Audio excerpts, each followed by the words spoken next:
오늘도 도덕경 14장의 내용으로 여러분들과 만나겠습니다. 우리가 이제 도라 그러면 사람들이 그냥 평범한 것이 일상에 우리 평범한 모든 것들이 도와 함께하고 있는데 그것을 알지 못하기 때문에 도를 따로 별도의 무언가를 새롭게 알아야 도를 아는 것처럼 사람들은 생각하고 있죠. 그래서 많은 사람들을 만나서 얘기를 해봐도 실상 자신들이 알고 있는 문자나 이론적으로 알아들어서 지니고 있는 것을 도라고 생각하는데 그것은 대단한 망상이고 착각입니다. 우리가 보아도 볼 수 없고 들어도 들을 수 없고 내가 손에 쥐고 있어도 알 수 없는 것을 이히미라 하였는데 그것을 이라 하든 히라 하든 미라 하든 무슨 상관이 있어요? 결론은 모른다는 거죠. 모른다는 거. 도의 실상은 모른다는 것에서 시작이 돼야 됩니다. 그런데 많은 사람들은 안다.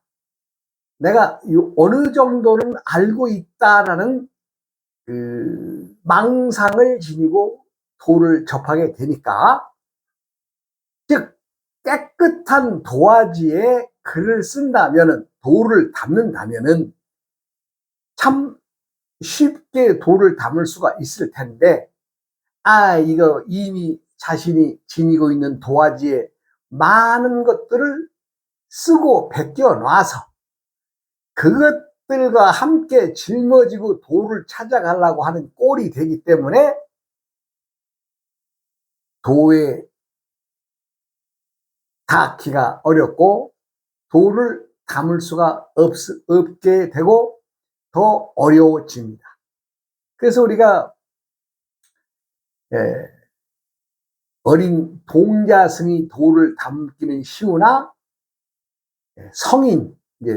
성인들이 도를 담기 어렵다라는 말도 누누이 들을 수가 있는 것은 바로 자신이 캠퍼스, 즉 공책이 백지 상태냐 아니면 그동안에 도를 담기 위해서 많은 것을 적어놨던 메모장을 지니고 있다라고 하면 지니고 있는 것만큼 어렵습니다. 그것은 내가 이제 우리 스승으로부터 공부를 배우는 과정에서도 그렇고 문자나 이론을 버려야 된다라는 얘기를 누누이 많이 들었거든요. 실상 또 어느 경계에 들어서니까 그냥 과감하게 잘라버려야 된다고 하더라고요. 과감하게. 문자, 이론, 어느 생각을 내지 말아라. 너 안다는 망상 내지 말아라. 너 문자에 치우치지 말아라. 그리고 하물며 우리가 매스컴의 텔레비 방송조차도 안 보는 것이 좋다. 이렇게 말씀하셨어요. 그것은 무엇이냐? 백지의 상태에 깨끗한 공책을 지녀야 도를 담을 수가 있다는 얘기인데 어디 그랬져요? 사람들은 자신이 생각하고 담고 있는 것을 활용하고 응용하는데 익숙해져 있기 때문에 자신이 무슨 말을 들으면 다 해설해요. 제가 이제 며칠 전에도 저 경상도 쪽에 스님들, 오래된 그 스님들을 참 모임이 있어서 만나 뵈러 가고 또 이제 많은 절의 신도님들도 오셔서 보살님들이나 처사님들이나 많은 이런저런 얘기를 했습니다만은 가장 궁금한 것은 첫 마디가 그래요. 스님, 진짜 도가 뭡니까? 진짜 도. 그러면 실상무상의 도를 말한다면 자신들이 가지고 있는 도에 대한 확신도 없고, 네, 알고 있는 상식으로도 도를 다가갈 수가 없다는 얘기를 하는 거 아니에요. 그래서 도란 어려운 게 없습니다. 다 내려놓고 하얀 도화지가 될 만큼의 마음을 지니면 그 자리에서 도를 보게 될 것입니다. 라는 얘기가 해줬죠. 그러니까 우리가 뭐 누구를 할 것도 없고 수행자이든 스님이든 아니면 일반 중생이든 똑같습니다. 도를 접하는 태도가 도를 득해야 되는 참 갈급한 이유가 있어야 되는데 막연히 도를 품으면 뭔가 신통한 게 있지 않을까? 이런 생각에서 도를 접하게 된다면 그것은 서로가 어려운 얘기가 되죠. 그냥 접할 수도 없고, 예, 접한다고 해도 잘못된 생각을 또 갖게 되는 거죠. 우리 스님들이 쓰는 말로 한 소식 했다라는 말이 있습니다. 근데 실상 보면 그 말도 잘못된 말이죠. 한 소식을 한 사람은 또 두 소식을 기다릴 수 있는 것이고, 두 소식을 한 사람은 한 소식 더 하면 세 소식을 기다려야 되는데, 한 소식이라 하는 것은 스스로의 알아차림, 즉 도노의 현상을 말한다면, 호련히 깨닫는 것으로 말한다면 그것을 한 소식이라고 말할 수 있겠습니다만은, 한 소식, 도노를 한 소식으로 표현하는 것은 잘못된 표현입니다.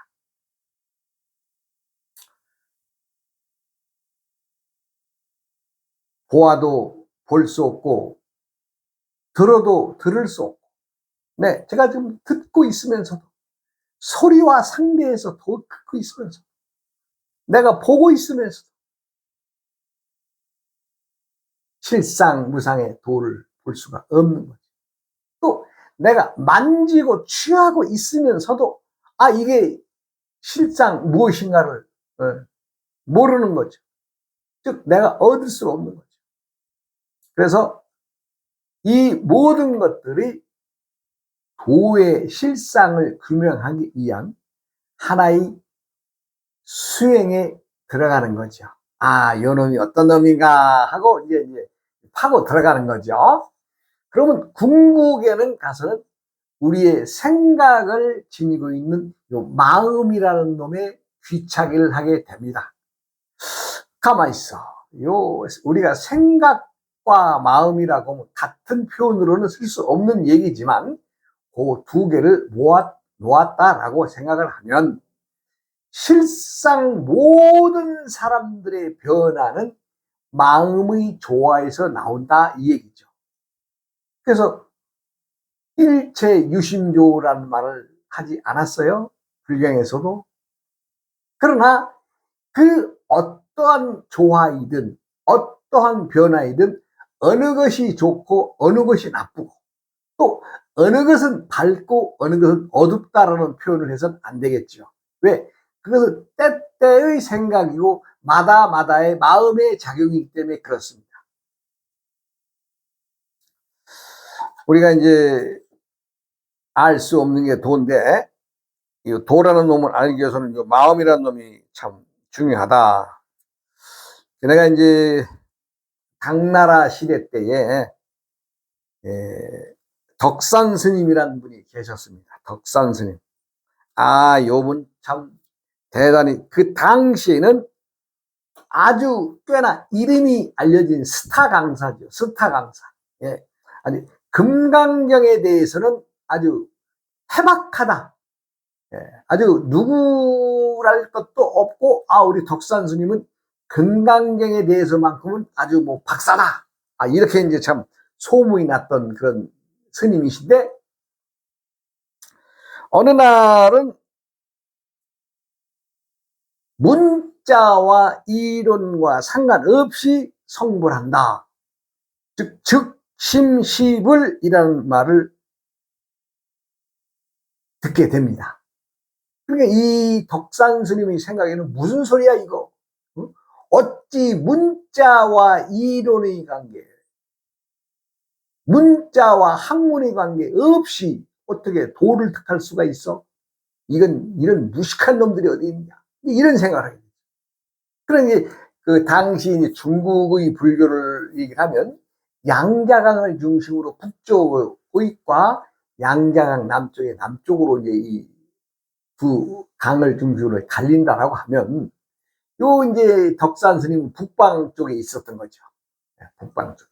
그리고 남방 불교 쪽에서는 당시에 그 해능 스님, 육조 해능 스님의 그 말씀이 전파가 돼서 문자나 이론을 중요하지 않고 그냥 본 바닥에서 너 그냥 마음 하나 꿰뚫어 버리면 득도한다 라는 말을 하고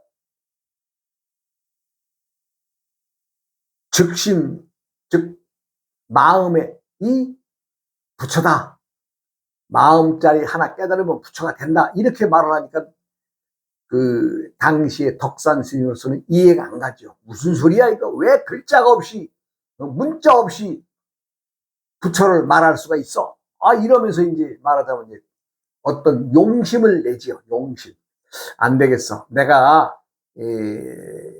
써놓은 그 금강경소, 말하자면 금강성경을 해석한 해설집이 있는데 요걸 가지고 가서 남방 쪽에 가서 한번 이 무식한 놈들을 한번 내가 제대로 가르쳐야 되겠구나 라는 생각을 갖게 되지요. 그러니까 이제 그런 마음을 먹고 이제 이 스님이 이제 그 금강경 해설집이죠. 금강경 소라고 그걸 짊어지고, 왜 짊어지게 되느냐? 우리가 생각을 할 때 금강경을 해설한다 그러면 지금 책으로 보면은 뭐 불과 책 한 권 분량이나 되겠어요. 물론 두께의 차이는 있을지언정, 그러나 당시에는 종이가 그렇게 흔하지 않던 때라서 말하자면 그 대나무를 얇게 갈라서 그걸 반질반질하게 해가지고 거기다 이제 글을 써서 이제 말하자면 책의 대용품으로 쓰는데, 요놈이 만만치가 않잖아요. 대나무로 말하자면 노트를 만든 꼴이니까. 그러니까 이게 이제 또 서로 이제 이어야 되겠죠. 위에 구멍, 아래 구멍 뚫어서 쭉 연결되어 있고. 그러니까 지금 책 한 권의 분량이라고 하더라도 당시로서는 지게로 한 지게를 지고 가야 되는 그런 꼴이죠. 그래도 이 덕산 스님은 내가 이 무식한 놈들을 좀 가서 남쪽 가서 가르쳐야 되겠다. 그런 어떤 용심을 내서 이거 불쌍한 남쪽에 있는 사람, 우리 수행자들이나 일반 중생들을 내가 깨우쳐줘야 되겠다. 그런 마음으로 남쪽으로 향합니다. 그래 이제 덕산이라고 하는 스님이, 즉 별명이 주금강이라고 불렀는데 성이 주씨였나 봅니다. 그러니까 주씨의 성을 가진 금강경의 대가가 이제 주금강이라고 불렸는데, 이분이 이제 남쪽으로 내려온다라는 말이 참 파다하게 퍼지죠. 그러니까 이제 이 스님이 이제 참 여러 날을, 당시엔 무슨 지금처럼 차가 있습니까? 뭐가 있습니까? 그리고 또 수행자 입장에서 말을 타고 가겠어요? 가마를 타고 가겠어요? 걸어서 그 자기가 쓴 그 금강경 책을 짊어지고 여러 날을 고생해가지고 이제 그 당시에 말하자면 이제 천리길을 걸어 내려와서 이제 남방 쪽에 예주라고 하는 지방에 도달하게 됩니다. 그래. 때가 마침 점심때가 막 이제 지나는 그런 시기니까 시장하죠. 그래서 이제 이렇게 당시에 보면 이렇게 쭉 우리가 주루라고 해도 주막처럼 여기 떡 파는 집 써놓고 여기는 술 파는 집 해가지고 이제 큰 포장을 드러내는 집이 있어서, 마침 머리가 떡 파는 집이 있어서, 아, 내가 저기 가서 시장길을 해소해야 되겠구나 라는 생각에 그 떡집을 찾아 들어갑니다. 그래, 떡집을 들어서는데 떡집의 주인인 노파가, 나이 지긋하신 아주머니가, 덕산 스님이 이제 지게를 짊어지고 오니까 벌써 이미 소문이 났으니까, 저분이 그 북쪽에서 내려오는 덕산 스님이라는 것을 이제 한눈에 간파해 보죠. 그러면 이제 덕산 스님은 이제 지게를 딱 한쪽에다 받쳐놓고, 어이, 좀, 아주머니, 나 떡 좀 주시오. 이렇게 얘기를 하죠. 그러니까, 그 주인 노파는 떡 주문을 받는 것이 아니라 엉뚱한 질문을 던집니다. 왜냐하면 이미 덕산 스님이 북쪽에서 내려온다는 소식이 파다했기 때문에 벌써 간파해 본 거죠. 그러니까 이제 딱 노파가 물어봅니다. 스님, 저 바랑의 짐이 꽤나 무거워 보이는데 무엇을 짊어지고 오셨습니까? 이렇게 물어보죠. 그러니까 덕상 스님은 자랑하듯이 내가 금강경에 대해서 공부를 하고 그 공부한 것을 글로써 정리를 해서 요 죽간으로 해서 글을 써서 내가 이 남쪽에 내려와서 중생들이나 우리 수행하시는 스님들에게 강설을 하고자 지금 내려왔습니다. 그러니까 이제 노파는 그래요 스님, 아주 정말 훌륭하신 분입니다. 그렇게 금강경에 대해서 아주 해박하시다면은 내가 하나만 물어도 되겠습니까? 대신에 내 질문에 답을 주시면 떡을 공짜로 드리고, 만약에 대답을 못하시면 떡을 팔지 않겠습니다. 이렇게 얘기를 합니다. 그러니까 덕산 스님이 생각에는, 금강경은 내가 그동안 달달달달달 해서 뭐 거의 뭐 아주 내 머릿속에 담겨져 있는 학문과 이론인데, 이 노파의 질문 하나에 내가 뭐 꿀릴 수 있겠느냐 라면서 속으로는 그렇게 생각을 하면서, 그러세요. 금강경에 대해서만큼은 내가 시원한 답을 드릴 수가 있습니다. 이렇게 얘기했겠죠. 그러니까 이제 그러면 좋습니다 하면서 노파는 금강경에 과거심도 얻을 수 없고 현재의 마음도 얻을 수 없고 미래의 마음도 얻을 수 없다는 구절이 있는데, 스님께서는 지금 어느 마음에 점심을 하려 하십니까? 이렇게 물어오는 거죠. 즉 과거심도 불가득이요, 현재심도 불가득이요, 미래심도 불가득인데, 지금 현재에 스님이 나에게 점심, 즉 요깃거리로 떡을 주문하셨는데 그 점심을 먹는 그 마음, 점심을 주문한 그 마음은 과거, 현재, 미래의 마음 중에 어떤 마음에 속합니까? 라는 질문이죠. 그러니까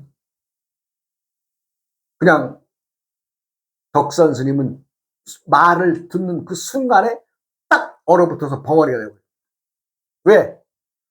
자기가 문자나 이론적으로는 말을 해주고 그동안 그렇게 살아왔는데, 지금 내가 시키는 이 떡집에서 떡을 시장하기 시장 배가 고프니까 떡을 먹기 위해서 떡을 주문했는데 그 떡을 주문한 그 마음이 요체, 마음이 점심을 시킨 그 마음의 뿌리가 어디 있느냐 이렇게 물어보는 거 아니에요? 그러니까 대답을 어떻게 하겠어요? 그냥 순간에 벙어리가 딱 돼버립니다. 말을 못하고.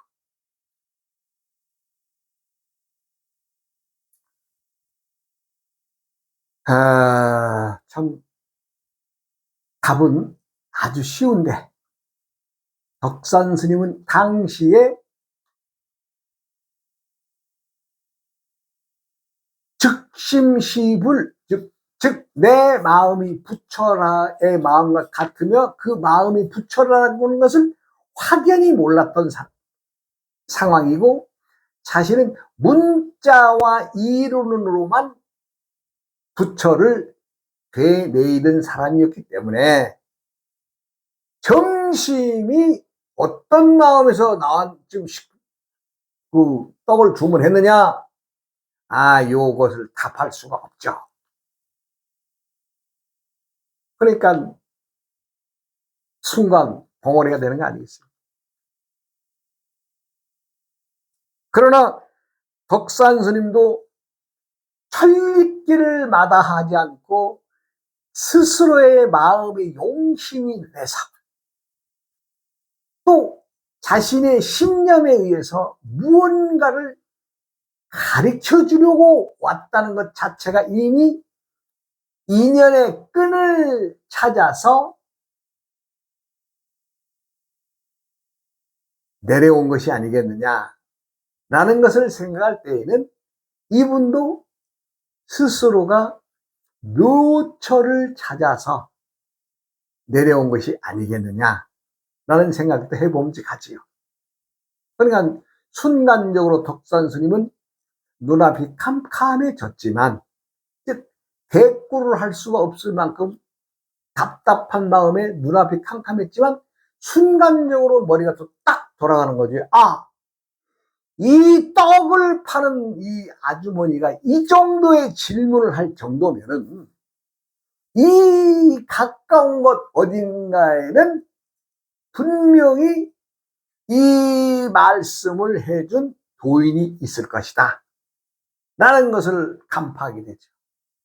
그러니까 덕산 스님은 요즘 시쳇말로 떡집 보살이 한 질문에 답도 못하니 스님이 얼마나 쪽팔릴 일일 것입니까? 많은 그래도 자신이 인연의 묘처를 찾아가기 위해서 노파에게 또 질문을 합니다. 이 가까운 곳 어디에 절이 있습니까? 라고 물어보죠. 그러니까 노파는 속으로 헤이 저 빈 깡통 저거 그랬을 거 아니에요? 그러나 스님이 물어보니 답을 해주죠. 요리 조금만 시거리 가면은 절이 있습니다.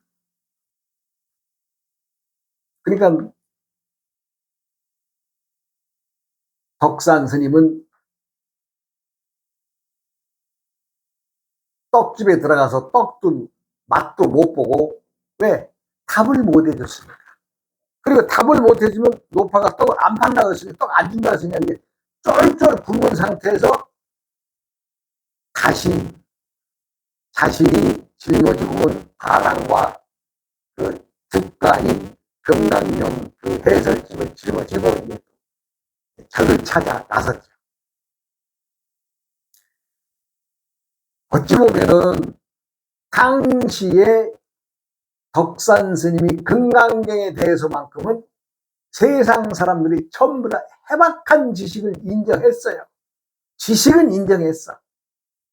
그런데 노파의 말 한마디에 즉 미래심 불가능, 현재심 불가능, 과거심 불가능. 금강경에 나오는 구절입니다.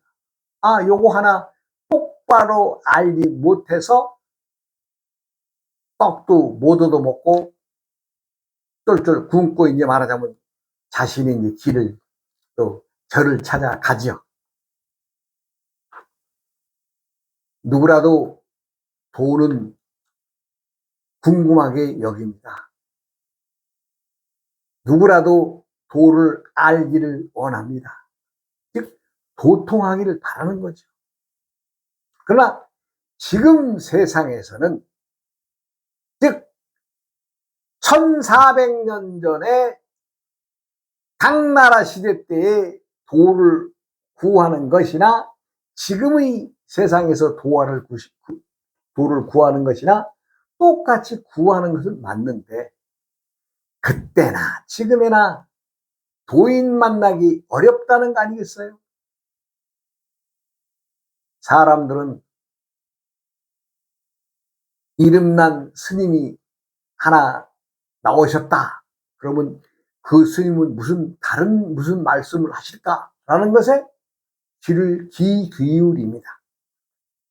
그런데요, 지금 근대와 현대를 어우르는 진짜 도인들이 별로 보이지가 않아요. 그리고 어정쩡한 스님들이 도통했네 하고 나와서 말장난에 지나지 않는 말만 만들어냅니다. 말만 만들어내요. 그 중에 여러 개가 있습니다만은 지금 이 시간에는 말할 수가 없죠. 왜?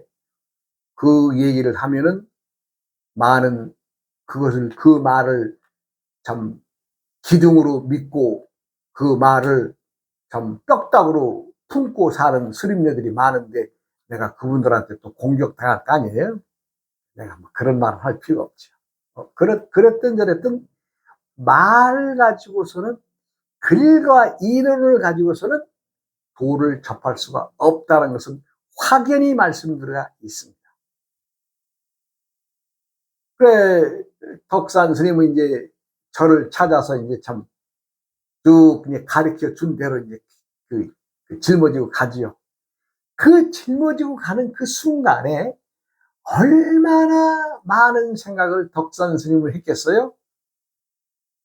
아직도 자신이 깨치지 못한 것에 대해서의 후회와 회한도 있을 것이고, 아니 그동안 내가 이 문자 이론으로는 남을 참 능가하는 말을 해서 주위 사람들이 이 주금강이라고 하는 벼로까지 지어줬는데, 아이 세상에 노파의 질문 하나에, 응? 당신이 점심 시킨 그 마음은 어디에서 나온 놈이요? 그 뼈다귀 좀 가지고 오시오. 이렇게 하니까 말을 못했던 거 아니에요? 너무나 간단한 질문이고 너무나도 쉬운 질문인데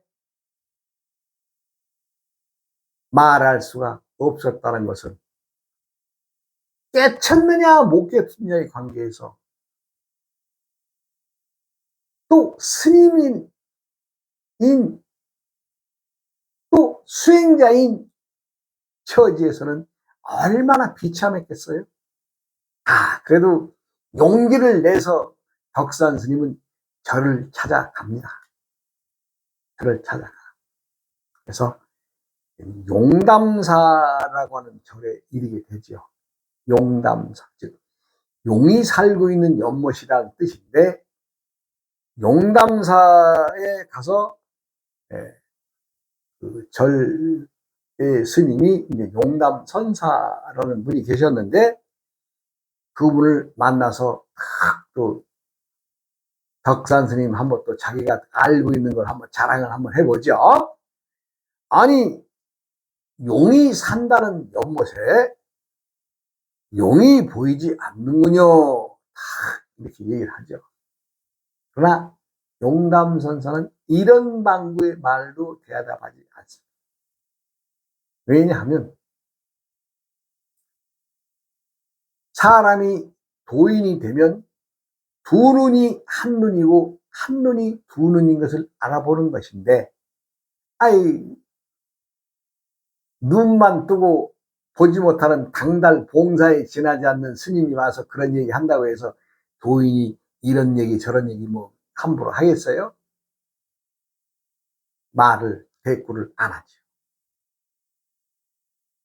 우리는 도를 정말 접하고 도를 품고 살고 있으면서도 알지 못하는 것이 사실입니다.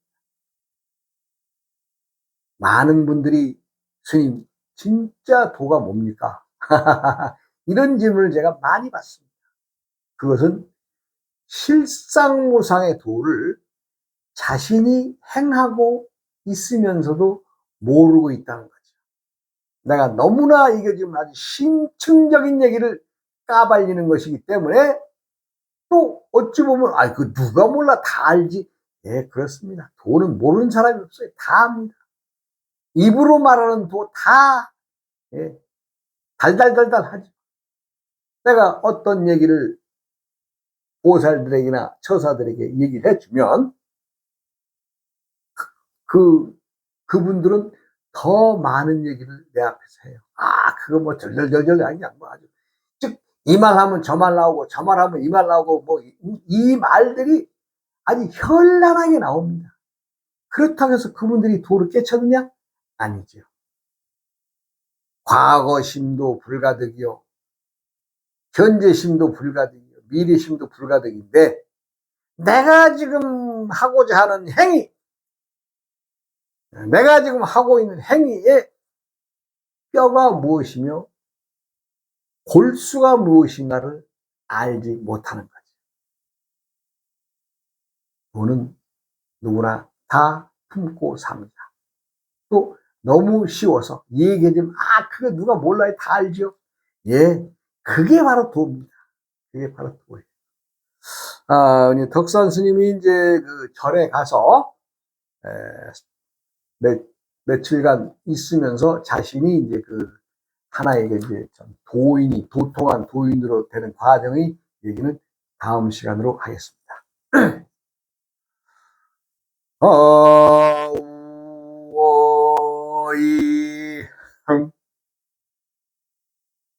우이야